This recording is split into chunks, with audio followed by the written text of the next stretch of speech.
Hi there. Welcome to the Aligned Living Podcast. I'm your host, Kathleen Galatly, and I'm super excited to have you join us. In these episodes, we're going to have some heart-to-heart conversations with experts, everyday wellness enthusiasts, and, well, anyone with a story to share about their journey towards a more balanced and harmonious life.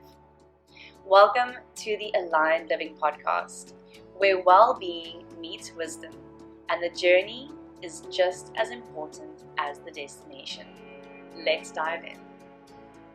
Hi, everyone, and welcome to the Aligned Living Podcast.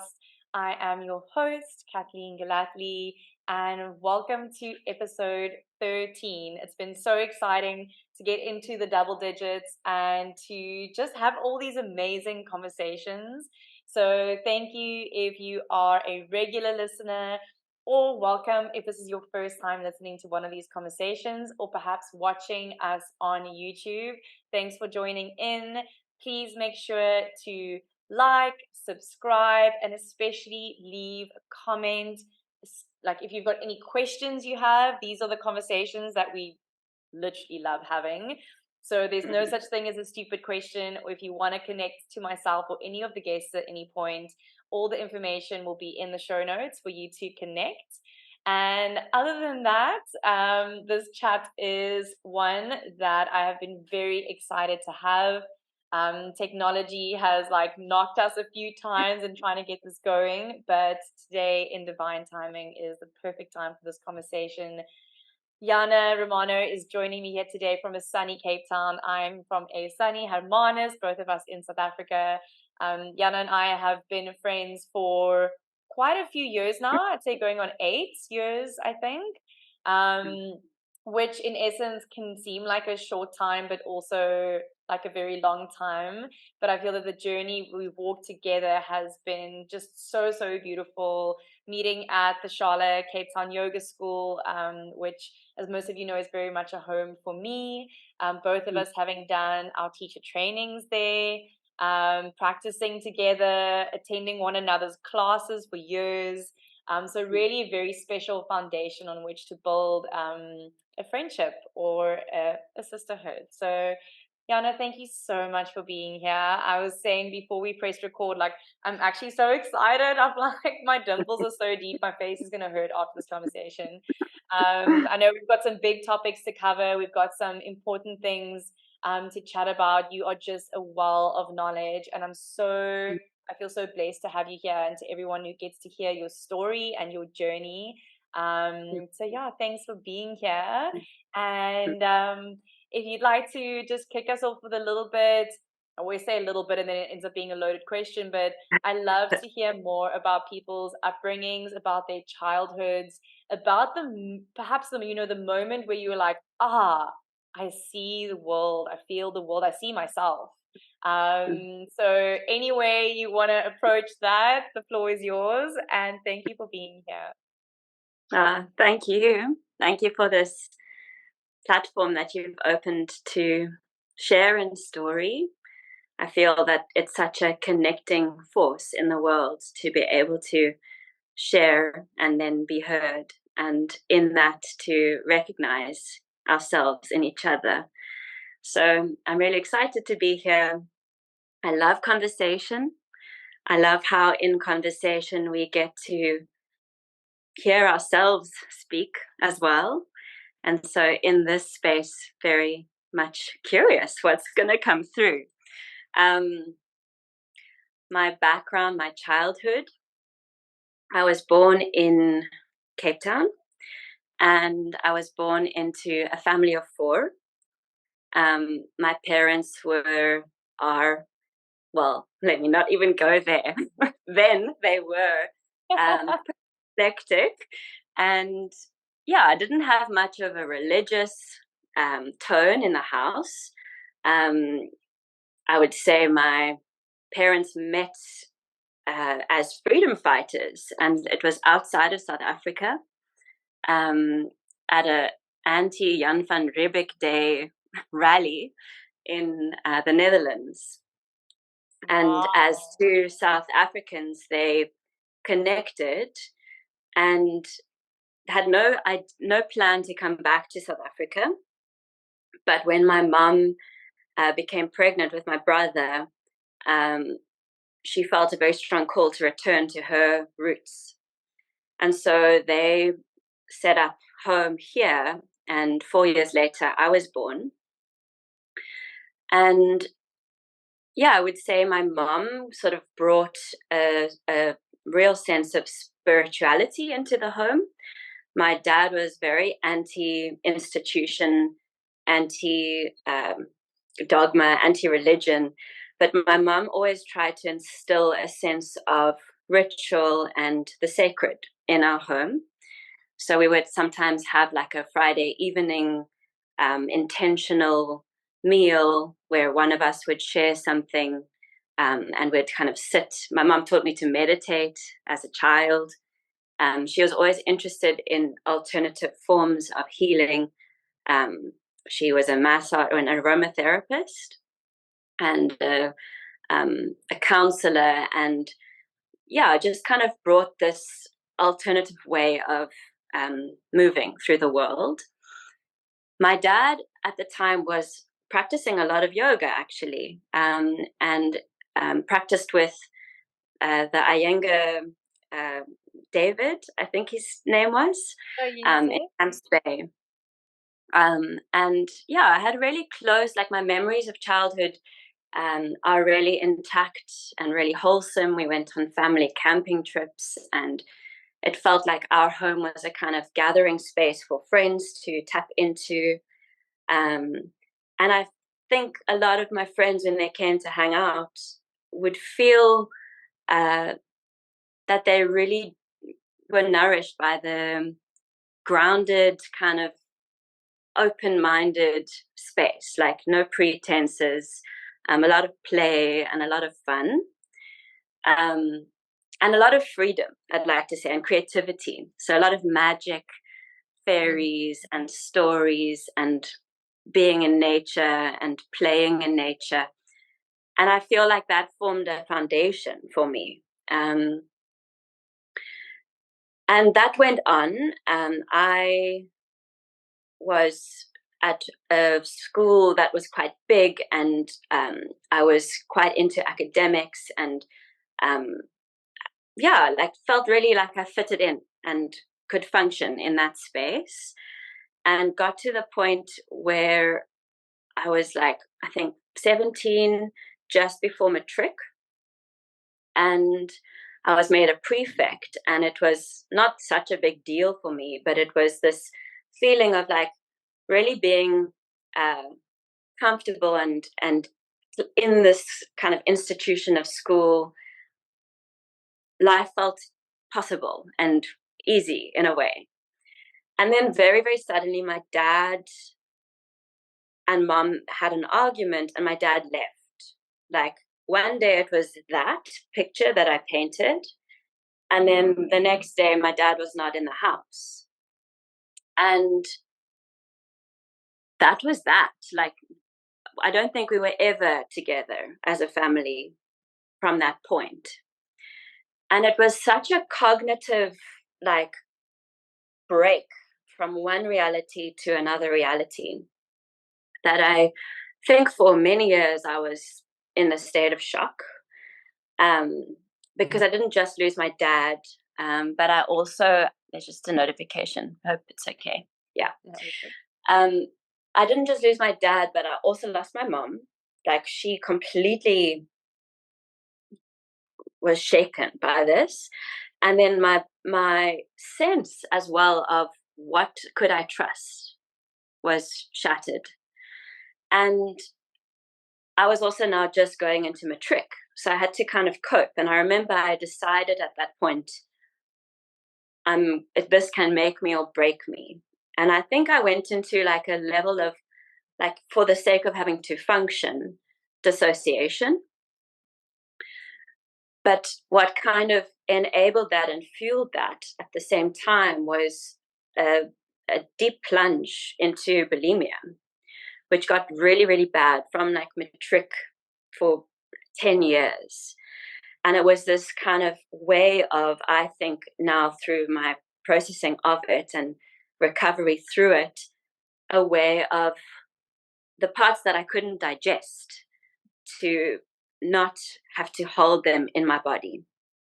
So through the kind of metaphor of food as emotion, or stomach as being the place that we digest material, it was a way of helping myself just keep functioning in my life. But at the same time, there was this dissonance, like inside it was really split, because it didn't feel good to be doing that to myself.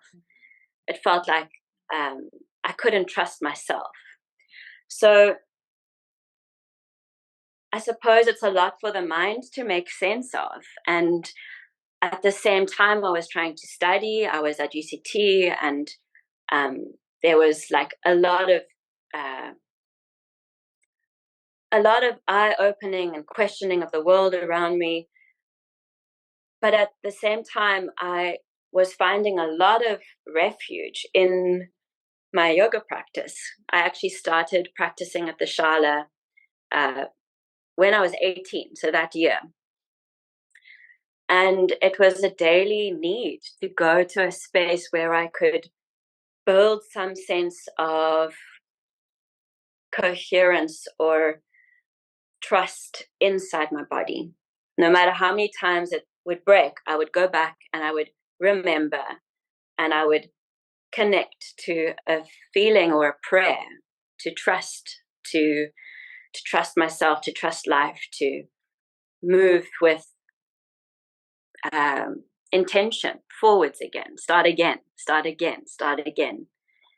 And I think that was dovetailed. So the yoga, which was body, with quite a lot of art processing, because art also was a way to make sense without having to make sense.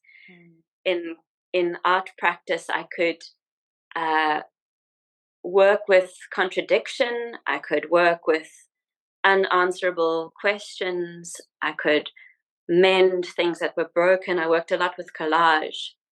And it was a way of kind of binding and integrating the parts of myself that were hard to, with my cognitive mind, kind of easily put together or reconcile. So I feel like it was through trauma, through things breaking apart, that I sought refuge in spaces of sanctuary, of intention, of healing. And it was like this parallel avenue, because I was also studying and on the academic route. And in preparing for this conversation, I was thinking about it, and it's like, I think it still sits with me a lot today. Like, I remember so clearly the point when I decided, okay, I'm going to go back to Cape Town and do a yoga teacher training. Because I had actually, in finishing my studies, I'd questioned the world to a point where I was immobilized. I'd problematized and deconstructed so much activism work, and like, what can I do? I didn't know. And so I left Cape Town for a bit. And in that time, I ended up working at a retreat center, and I ended up practicing yoga every day. And I remember this clear moment where I sat at the end of a practice and I felt this immense amount of inner direction and connection to my heart and my empathy, and this deep sense of trust in terms of what that ripples into the world, which is not from a place of telling others what to do. It's not coming from a place of solutions, but it's really coming from a vibration. And that perhaps useful work that I could do in the world is to share from this very embodied feeling of trusting the work, of going inside and reconciling the parts inside that are fighting or the parts inside that are not working in unity. So I felt motivated then, and I think it's still very much my impetus is to hold space for that inner union and really trusting that in the world. And so that's what, I mean, that was 2017. I came back to Cape Town, I did the teacher training. And the next week from the teacher training, I started teaching. And I feel really grateful for the space that I was kind of given to just start off in. The owner of the building where I still teach today really supported me in the beginning, and it enabled me to just learn through doing. And that was 6 years ago. And since then, it's been a deepening, and really even a deepening of what the purpose is, because I think part of what really moves me to offer this is that it's offering space for people to be able to respond in the world. It's not to depart.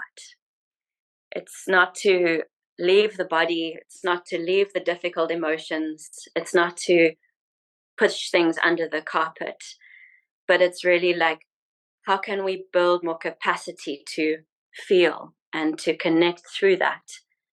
And yeah, it feels very alive for me at the moment as well, because of what's going on in the Middle East.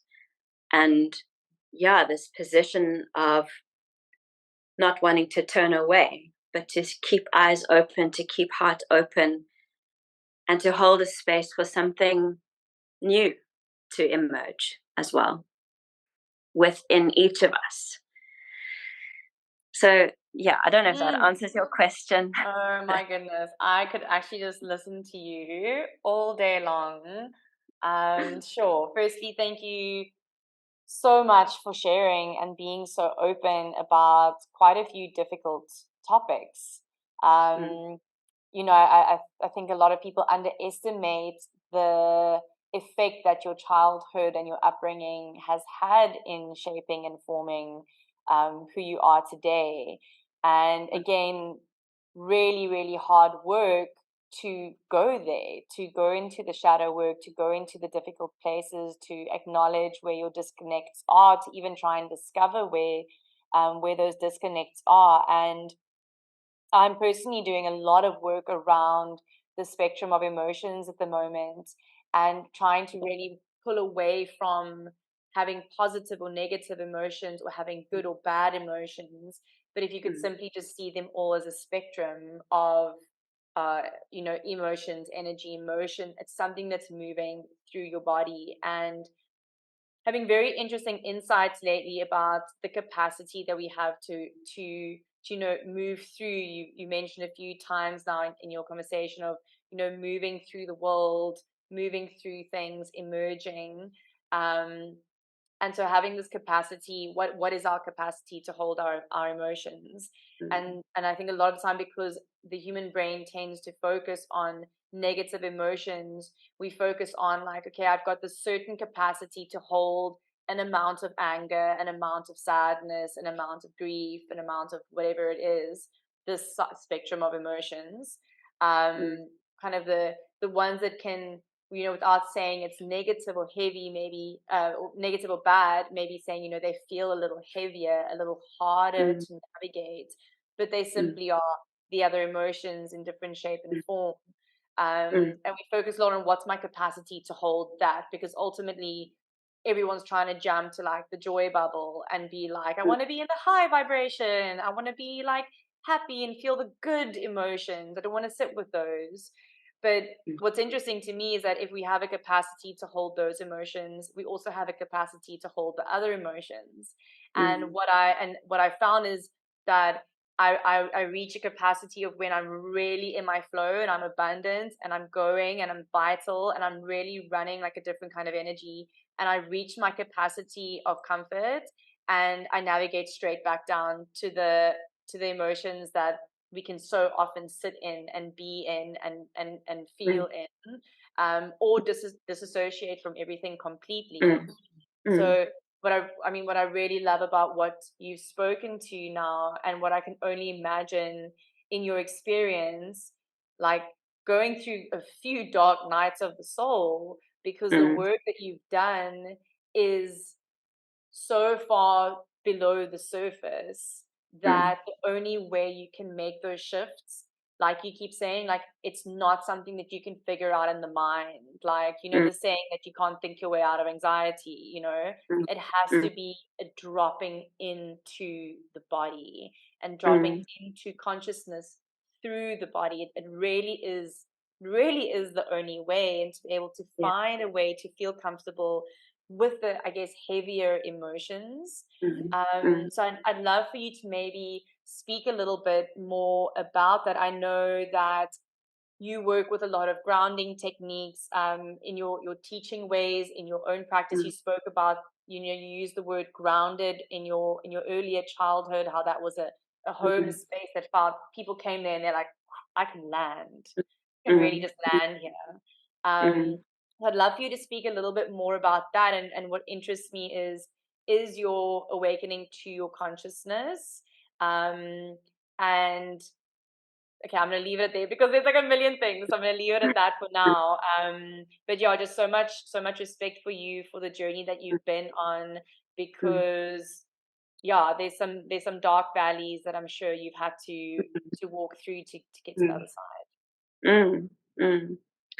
So to just understand your question, it's to speak about the grounding that I've been called to do to be able to move through this.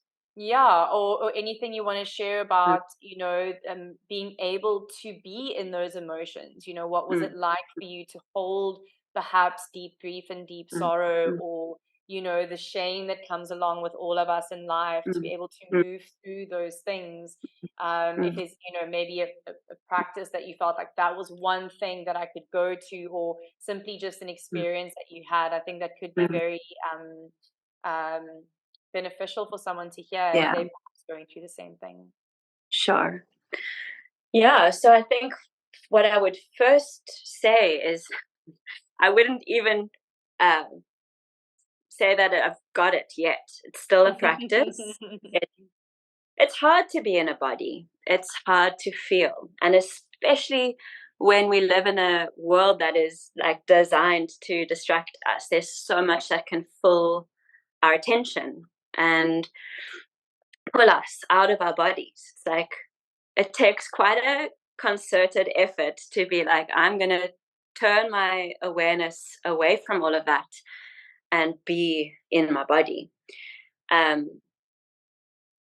So yeah, I really just want to recognize that it's especially when there's been trauma, really hard to turn towards, because where there's trauma, there's pain, there's wounding, there's memory.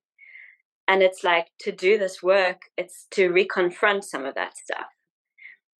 And yeah, like I remember in the time, so before it was like a lot of bulimia, it was also quite a lot of restriction. And like even the simple thing of I was going to a therapist who was working with mindfulness and eating. And she would just wanted me to eat one extra apple a day. And to take that bite and to swallow, I could not. It was so uncomfortable. And I couldn't even understand rationally why. Like I agreed with her. I was like, yeah, I should eat an extra apple. But when it came to doing it, it was so repulsive, so uncomfortable. So I think what I'm trying to say is that it's an arduous journey, and takes a long time, and it needs to be little bits. They talk about titration in trauma work, where you give the body little exposures and slowly build the capacity.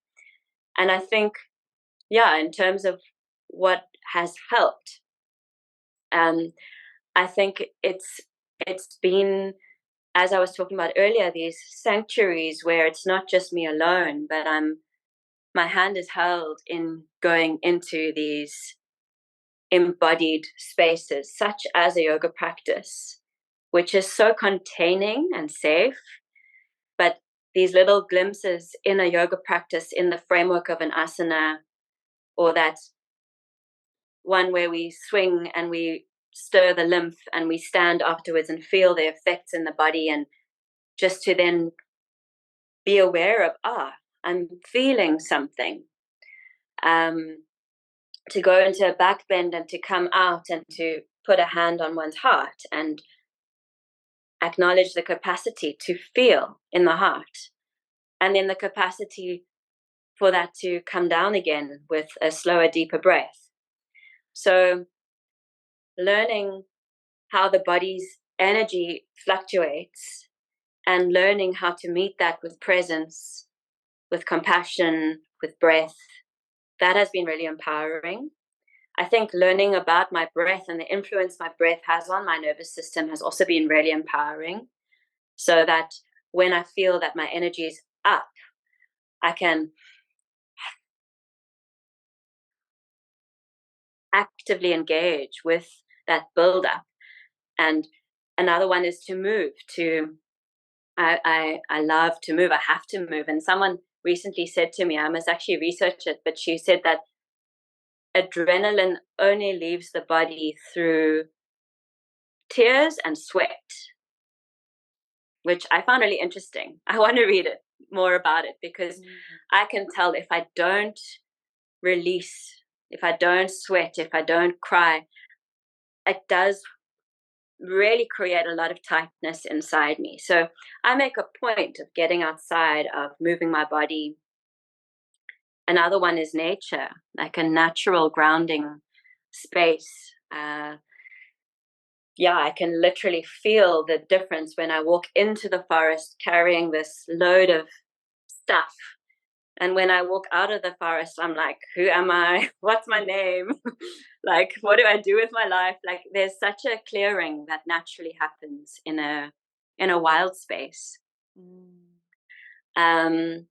So I suppose the toolkit is quite vast. But finding processes and practices that help to bring about that shift, and a lot of that shift as well, which either comes from outer guidance like a teacher, or maybe I can find that inner voice. But a lot of it is about turning towards what is, and turning towards the anger, the grief, the fear, without having to change it. Like, just to see it is a profound shift, because now it's not consuming me, it's not me, I'm looking at it. And that is such a simple but potent practice, to be able to name and to hold and to love whatever is showing up. So then I also want to add, there's been another sort of parallel practice of mindfulness. And Tara Brach has been a huge support for me. She's got this incredibly abundant channel where she offers meditations and Dharma talks, and still today, but like, I was listening to that right at that time after my dad left, and it would just be this soothing voice of holding difficulty and cultivating loving presence. And I think I've said a lot now, but it's many, many things that come together as part of the holding and the support. Take a breather and explore the Align Living on-demand video library, along with our exclusive membership perks. Plus, our YouTube channel is already up and running, offering even more wellness content. Your path to holistic living is just one click away. Visit our website to learn more. And now, let's return to our inspiring discussion. Sure. I love those words, cultivating loving presence. That's really, really beautiful. And I'm interested to know, because I think that the saying, dance like nobody's watching, is such a powerful statement, actually, because how often do we dance or feel comfortable to dance alone, let alone with other people or in a group or whatever the case might be, but conscious dance, and it sounds like in your journey, movement really has played such a big role in that. And you speaking to, how an asana, how you can be in that frame within your body in an asana. And even if you're holding your downward dog or trikonasana, whatever it is, for a couple minutes, there can be a vast internal movement and shift happening. But it's very interesting for me with how we all know the emotional body, physical body is connected as it is. And I was actually speaking at my class last night to say, the very simple examples of when I'm running emotions or I'm feeling something, it manifests through the body. So I'm upset or I'm angry, and tears literally come out of my eye sockets, or I'm five to see the most beautiful moment and the hairs on my skin stand up straight. Like, I love these little miracles. They just like flabbergast me all the time. And so in essence, if we can allow those emotions to flow through the physical body, when we pay attention to the physical body, how are we not able to shift and move and nurture the emotional body? And I think a lot of people, when they think of like conscious dance, they're thinking like, oh my God, kumbaya, it's around the fire, a bunch of naked people, like this is too much for me. Like can be quite intimidating. I'd love for you to maybe like break a few stigmas around that. Tell me a little bit more. I know you've been offering these sessions for years as well as it being a self practice. I went to a conscious dance session 2 weeks ago, and I had the biggest cry in such a long time. Like, I just had this rage and this anger. I was so angry. I was like, if this floor was not concrete, I would be stomping my feet through the floor right now. And then just like the tears came. And like you say, walking into the forest and out of the forest, and it's almost like we are also the forest. So it's like you're going to walk into yourself, but you can also kind of walk through that, and then you do come on the other side of that experience, and you're like, whoa, I literally feel different. Like, everything feels different. And so I'd love for you to chat a little bit more about conscious dance, what it is, how to start, like, go for it. Okay, cool. I love all these different threads have a chance to be woven in, because I think so I didn't mention in the whole childhood thing, I was a dancer and ballet was my life, like up until age 16. And then I was like, okay, this is demanding way too much of me. Like, it isn't the only thing I care about in life, and I also want to have friends, and I also want to be involved at school, and I just stopped. And then I think that's why it is so cool to find another embodiment discipline in yoga, where it's not for adjudication, it's not going to be for a mark, it's just me for me, but it's still discipline. So I think that was the role yoga had, but it's still an outer framework, as you were saying, and that's very great for containment and for watching the inner movement. But then I think probably maybe when I was 20, maybe like 2 years after that, I started going to these conscious dance gatherings in Cape Town. It was like quite a scene, but mostly people like way older than me. I didn't see many people my age, but it kept calling me back, even though at first I found it quite weird, like especially if I looked around and I was like, can be super weird.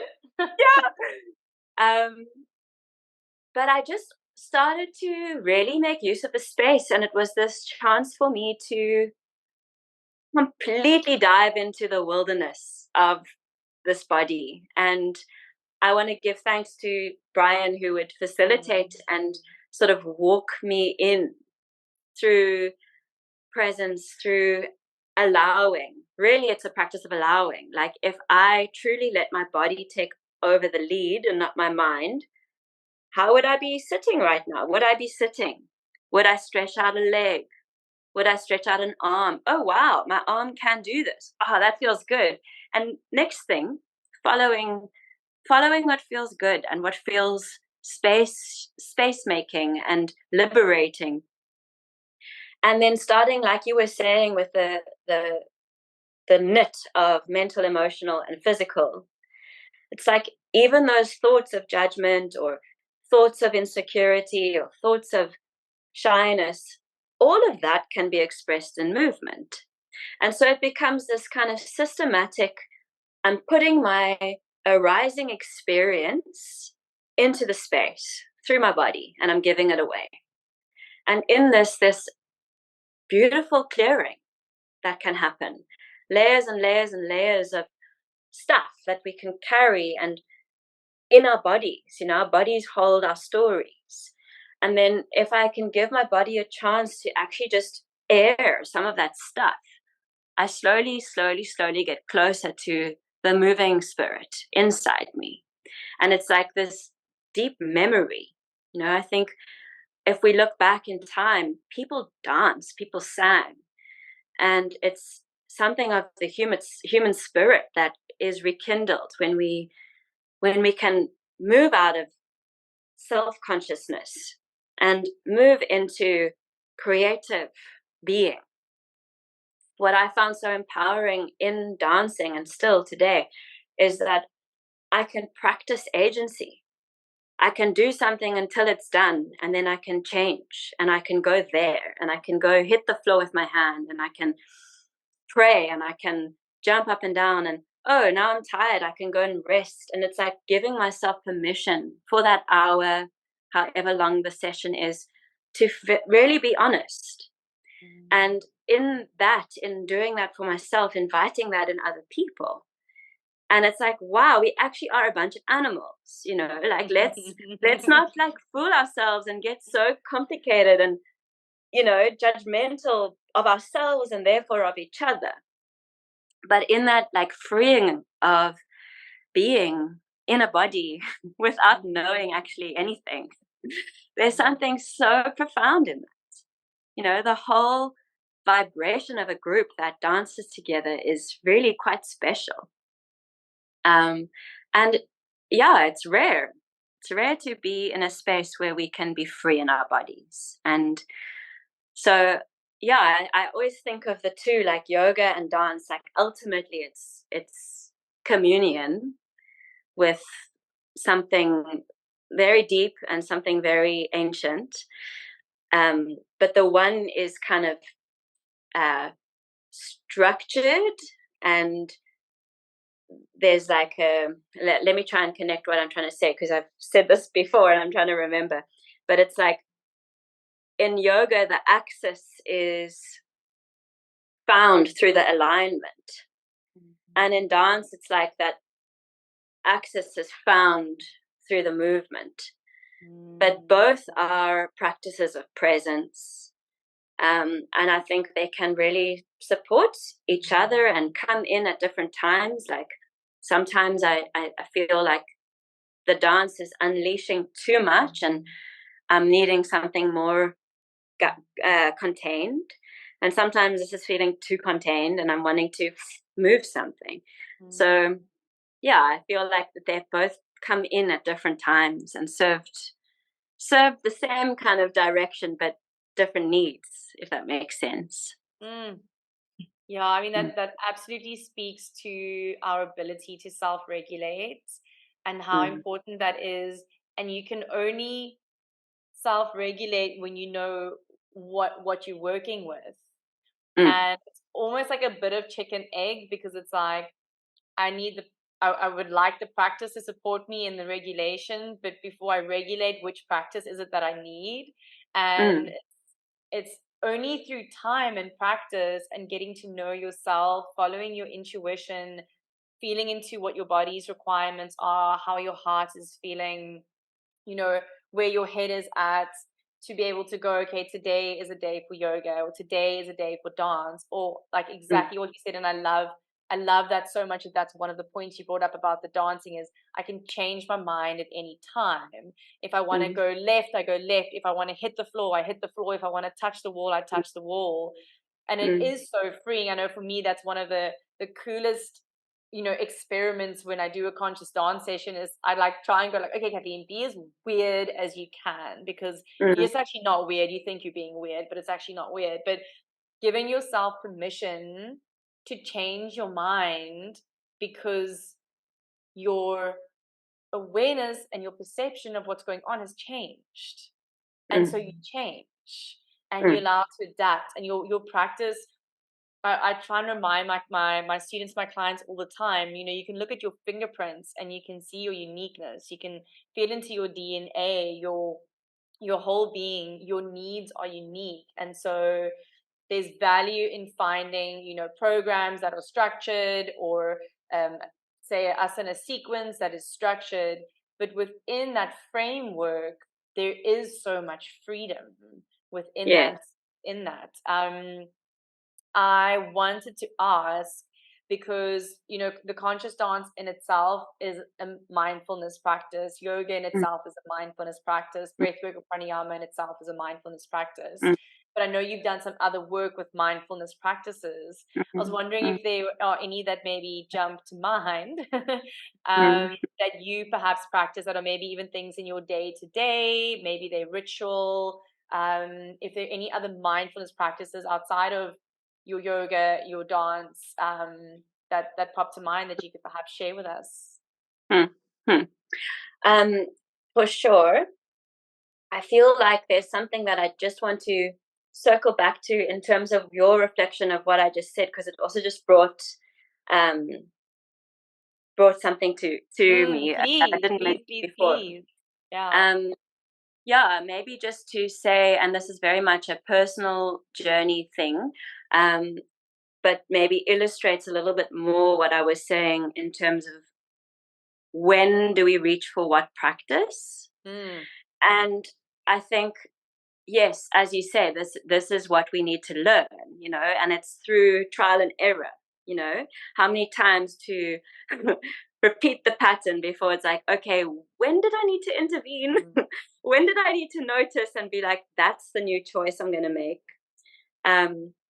So yeah, like that thing of in the dance space, practicing agency, practicing attunement to, oh, this is actually the truth now that I must follow. I feel like that's where it's about body literacy as well, and learning to pick up when things feel in alignment and when things don't. And I had a very interesting situation with this recently, where the dance became such a refuge for me that I never made a plan on a Tuesday or a Thursday evening for 10 years of my life. And it also completely ruined going out to clubs, because now at a club, someone's trying to talk to me, or I'm in a club and I can't roll on the floor. So it became such an important part of my life. But towards, I would say, last year, every time I went to dance, my back would go out, like inflamed and sore. And it was really hard, because now this practice that takes me to my sense of self, my sense of connection, my sense of life in its fullest colors. Now I've lost that access. Now where do I turn? And as the body does, you know, it leads us on a new path. And I had to listen, and I had to stop dancing for quite a while. And I started going to a biokineticist, and I started doing weight training. And then I started going to the gym, and I started doing reps and getting strong. And I felt guilty about it for a while, because I'm like, oh my word, now I basically live at the gym. But such a basic bitch now. Yeah. But at the same time, it was so empowering. It was like my back stopped hurting. Like it's been, I would say, a year, and it's been dedicated. And my body hasn't wanted to throw itself around and stretch and open. It's wanted to be strengthened and fortified. And I realized maybe a few months ago in the sauna, I was like, oh, this is my self practice, actually. Like, I haven't fallen off any wagon. I'm disciplined. I'm practicing with consciousness. It's like a really powerful embodiment practice. And I'm actually going to be really proud of it and not ashamed.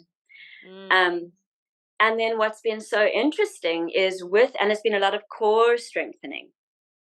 And it's been like this process of, this is how I can speak to that, like when it's always a balance, we can dance and access, I would say that's more the feminine, the flow, the oceanic, the edgeless way of being, which is beautiful, but it needs to be held and anchored by structure and like a tethering and a center of gravity.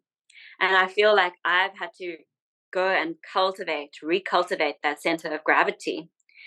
And now when I dance, it's like I can bring that strength in, and it's less flung away from center and more coherent or connected. It's like, how far can I go away from center before it gets lost?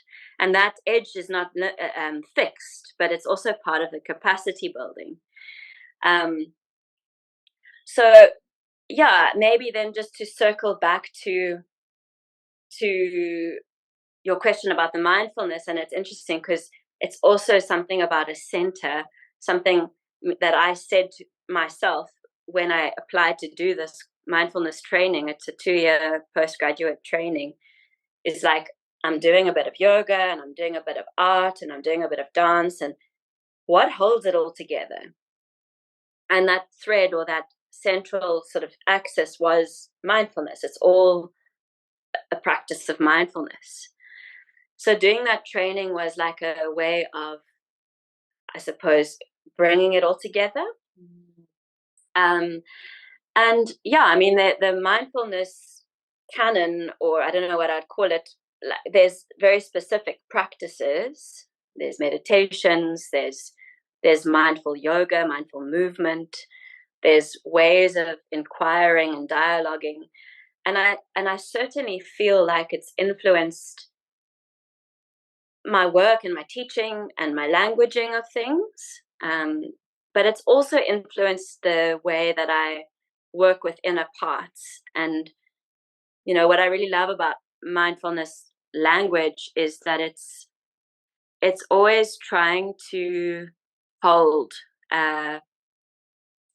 and not to judge, or like what you were saying with this emotional scale. It's like, it's really tending and befriending and bringing the parts in. So I don't have like a strict practice or routine. I think that maybe there'll be a time in my life when I reach for that. At this point, it feels like I trust in the kind of integrated practices that flow in and out in a day, but it's not the same, like my schedule also is quite different every day. So some days the practice is waking up and going for a swim, and other times the practice is journaling, and other times the practice is going to a yoga class. It's changing all the time, and maybe earlier on in the journey it had to be a little bit more structured, and maybe there'll be times in my life when it has to be more structured, and I see the value of that. I suppose it's about learning and discovering what to reach for when, and yeah, falling down many times and getting back up again many times over. Yeah. And that's the other piece. Like, so much of the work, actually, for me at least, has been to bring light and air to the shame that comes with failing. You know, when in the depths of bulimia, I felt like no one would love me because I could not love what I was doing. And so I felt incredibly isolated. And it's those times when one is down on the ground on one's knees, completely like surrendered to, I need help, and reaching out from that very dark place, that something shifts. Oh, wow, this person can love me now in this place. And yeah, I think bringing love, bringing air, bringing space, bringing witness, bringing ears, bringing presence to the parts that we hide from ourselves and from each other is so much what, for me, mindfulness in all its forms is about. Yeah. Thank you. Thank you. That's, oh, yeah, sure, sure. I absolutely loved your story now about going to gym and then feeling like, oh, I should probably like not be doing this, or being shameful because or feeling shame because now it's not yoga, or it's not the mindfulness practice, or it's not the this, and it's not, and again, you know, all these stories that we start to make up in our minds about things, instead of, like you said, just landing in it and really seeing it for what it is. And giving yourself, I think, free reign to have a little bit of fun, to do things that are outside of what you'd normally do. And, you know, again, it's not always the what, but more the why that is important. Sometimes the why isn't important, sometimes the why is important. But to, I think, just to feel into, I mean, I know for me, I can sometimes get into like quite a mindset of like, oh, I'm gonna do yoga, and like I just need to do yoga, and like bit of like a purist mindset, like I should be doing my pranayama every morning, I should be meditating every morning, I should. That word should is like, should not exist Yeah. in human vocabulary, because we should do Yeah. nothing. Yeah. And I love that, because I feel like the opposite is almost true as well for a lot of people, where they are quite used to doing high intensity training or very structured, rigid training, or they're like on their Pilates, reformer, or mat like 5 days a week. And I've seen with clients, they'll then do a yoga session and say, oh, you know, didn't really get my heart rate up, or I don't feel like I burnt that many calories, but this or this or this. And taking away the value of that experience because of the comparison through the ego to something that you feel like you achieved better at. And if you can take, you know, that away and really just give this experience its uniqueness back and let it be exactly what it is. Find, you know, maybe you can start to like find the value in things again, maybe, you know, like you say, through being more mindful, you know, understanding that I'm in this experience right now, where does the value lie for me right now, in this here and now. So I love that you share that, because I think that's actually quite a real thing, is this, and again comes back to that trusting yourself. Can you and we've all broken our trust within ourselves, you know, in multiple ways. Like you say, like, how many times am I going to learn this lesson? Like, I thought I learned it last time, and here I am again. And like you say, you know, get back up, start again, start again, start again. And it's the science of changing the actual neural pathways in your brain. It's the essence of really digging deep into what is my purpose, what is my dharma, what is guiding me, what is my compass. Like you say, it's really complicated being human. Yeah. But it's also really beautiful, and it is so important, like you just mentioned, bring that light in, bring some air in. We can be very heavy and very serious and very driven by the mind and the thoughts. And when we can let that go, whether it be through conscious dance or through yoga or through walking in the forest or jumping in the ocean, Mm. it's, I sometimes feel, I'll share something, but I was having this discussion with a friend yesterday. And this is how crazy I am and my brain works. My brain is like such a wild place. But I will, my mind even goes to the extreme sometimes of like, okay, I've taken an hour or two to go to the beach or to go to the ocean and to go swim. Am I doing that to avoid something else? Am I using that as an avoidance tool, or am I actually in the practice and allowing it to be a healing, nurturing thing? Or I'll Yes. go around and I'll say to myself, I've been going to therapy a lot, maybe because I've got a very addictive personality. And then I'll be like, I must be careful that I don't get addicted to my talk therapy, or I must be careful that I'm not using my yoga to avoid this or that. And I think sometimes we Yeah. get so in our head about these things that maybe Mm. just swimming in the ocean is just swimming in the ocean. Mm. And without having to know what are the 10 benefits of what I am doing, like let that go, because what will benefit you most deeply might be something that you're not even aware of. Mm. And as we do that more and more, and as we grow our mindfulness practices, Mm. it starts to become more of this conscious experience of Mm. really, what were the words that you said earlier that I said I really loved? You remember? Regarding Regarding, I said, oh, I really love those 3 words, your mindfulness training. cultivating loving presence, I think. Cultivating loving presence. Yes, Mm. yes. Mm. I think that's going to be the name of this episode, because that's just, yeah, that really Mm. holds the essence. Mm. I wanted to ask kind of one of the last Mm. questions is, and you've spoken about alignment now already, Mm. but to you, what does being in alignment mean to you? Mm. Mm.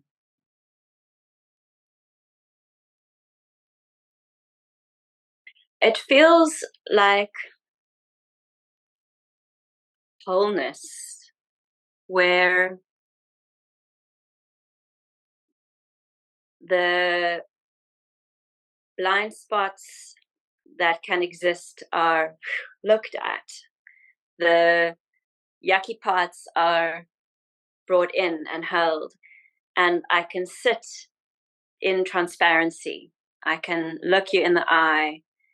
I can sit in my heart, and I can, having forgiven, because obviously there's inner forgiveness, to be able to show up without those layers of shame and self-judgment and self-blame, which get in the way of connection. So if I can do that inner work of accepting myself radically, then I can remember my alignment, which is, in my understanding, cosmic. My body is part of nature, is part of something vast. It's cyclical, it's rhythmical, it's part of something way bigger than my individual mind can comprehend. So if I can remember that, then I can be in alignment. It feels like it's something I don't think it ever goes away. I think we can forget, and a lot of gunk can get in the way of remembering it, but I feel like it's intrinsic. But sometimes we need to do some work to get back to it. And yeah, the word forgiveness is coming up now. Acceptance, love, presence. Yeah. Mm. Mm. Thank you. Thank you. Thank you. Mm. Thank you. Thank you. I was in this conversation. I'm going to go listen to this again when it's uploaded. Definitely going to be quoting you on a few things. Sure. Well, also like just like a few names that have popped into my mind. I'm like, this is going straight into their inbox. Thank you so, so much. And last but definitely not least, please share a little more about your latest baby that's been born into the world. It's not new, but it's got a new energy about it. So I'd love you to share just a little more about your current work, your current offerings, where people can find you, what's coming up. Is there anything exciting people can look forward to, maybe even in the new year? Yeah, and where can people find you? Thank you. Yeah, so I think because this work is so connected to my soul, my sense of dharma, purpose, it's been a process of uh, sharing in a particular way, but then also because I'm not static, uh, realizing that it needs a bit of a reboot or an update. So I started off as Emerge, and I think for that time that I was starting, it felt like a very resonant word, and I didn't quite know how to articulate myself in the world. Feel like I've been quite emergent in the way that I've offered things. But maybe even in alignment with what I was saying with the weight training and coming back to my core and coming back to strength, coming back to a sense of my spine and where I'm relating from, it felt like it kind of went hand in hand with, okay, this is what I'm offering in a more distinct way. So I have been working at 196 Victoria, a building in Woodstock that's very close to my heart, and also at the Shala, which is where I've trained and learned so much. And I feel that these two spaces feed each other for me. I feel like I dip into the well of the Shala, and I feel like the professionalism and the way that they run it is so inspiring to me. And yeah, I would say very connected to what I'm also wanting to create in this place in Woodstock. It feels like they're cousins or something. And so, yeah, the studio I've now called 196 Yoga. But since COVID, I've also been working online. So while I'm offering studio classes weekly, there's also online live through Zoom, and then an online library, which I'm feeling quite excited about because in the online space, it's limitless who can access the material. And the intention with the online space is to create a lot of accessible, digestible tools and practices. Yeah, I think during COVID, people were willing to log in and practice for an hour or more. But I'm noticing now that that can be quite overwhelming for people to really make use of. And then I haven't practiced and all of these other feelings that come with that. So I'm now going to be creating like little bite-sized practices because, yeah, even back to that question of how mindfulness features in a day, like it doesn't have to be a whole big formal thing. It can be 10 full breaths, and that can shift a lot. It can be getting up and opening the window and watering the plants or something, you know? So like, yeah, playing with really easy to reach for support in practices that people can use in their day to day. So that's the kind of current excitement and creative outlets. And then, yeah, alongside the yoga, really excited about the one-on-one work that I'm doing, which is kind of bringing all of these things together. So in a one-on-one context, it's much more attuned to that person, and we might start off with yoga. It might bring in a bit of art to make visual sense of what's going on. It might be some dance and then some art. It might be connecting in nature. So it feels like a space where like I can share more of the things that have helped me. And so that's also like maybe a focus now that I've got the 196 yoga, like more outside of my system as a separate thing to me that I can tend to.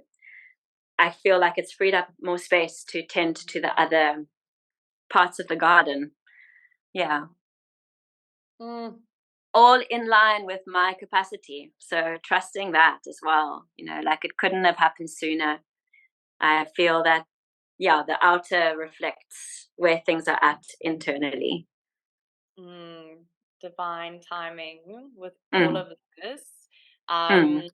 So yeah, if you are listening or watching this, please feel free to get in contact with myself or Yana, and all the details will be in the show notes. You can reach out, head over to her website, go check it out, maybe even try a few online classes. It will be well worth your time spent. I miss living in Cape Town, where I was closer to all my favorite teachers, of which you are one of them.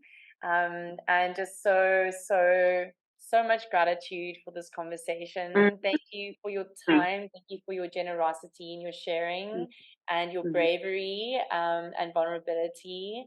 It really is it really is a lot of things to share, and I am 100% certain that there are going to be quite a few hearts that this connects to, and that really is one of the main intentions with this podcast, is to bring people together and for people to know that you're not alone in this really sometimes super tough and challenging world that we live in. You're not alone, and there are tools, and there are people who not only love to help and support others, but it is why they are here on earth. So Yana, I feel like you are one of those humans that we've been blessed with.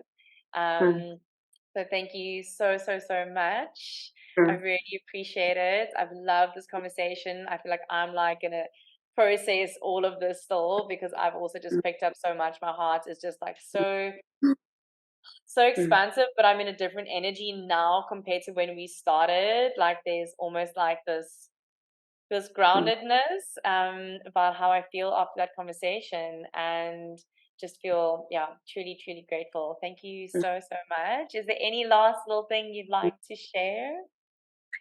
Thank you for being the ears and the space that I could share into. The listening act is such creativity because it makes space, and I really appreciate the connection and the warmth of holding that you bring. And I'm also feeling expanded, and really also want to echo that if anyone does want to reach out, I am here. Part of sharing is really inviting connection. So I'm very much here for this and whatever unfolds from this conversation. So please feel free to reach out. And Kathleen, thank you for you. Such a pleasure, babes. We're like, reach out, guys, get in contact, send us a message, send us an email, DM us, whatever it is. But thank you everyone for listening. Heartfelt gratitude to each and every one of you. You're the reason that I do this and that we do this. So thank you. Remember to share this with anyone that you feel may benefit from this information. Leave a comment if you have any questions, or like we've said a million times now, get in touch. And other than that, wishing everyone a beautiful day ahead. And excited for this to go live, and excited for what we will most definitely be doing is a follow-up conversation, because my brain's really like, we need to go there, and there as well. Thanks, babe, and thanks everyone for listening. Chat soon. Much love. Bye. Bye. Thank you so much for tuning in to today's episode of the Aligned Living Podcast. We hope you found inspiration, insight, and a fresh perspective on your journey towards holistic well-being. If you enjoyed this episode, don't forget to subscribe, rate, and leave a review on your favorite podcast platform. Remember, your feedback fuels our mission to bring you valuable content that aligns with your life. Stay connected with us on social media for updates, and feel free to reach out with your thoughts, questions, or suggestions for future episodes. We would love to hear from you.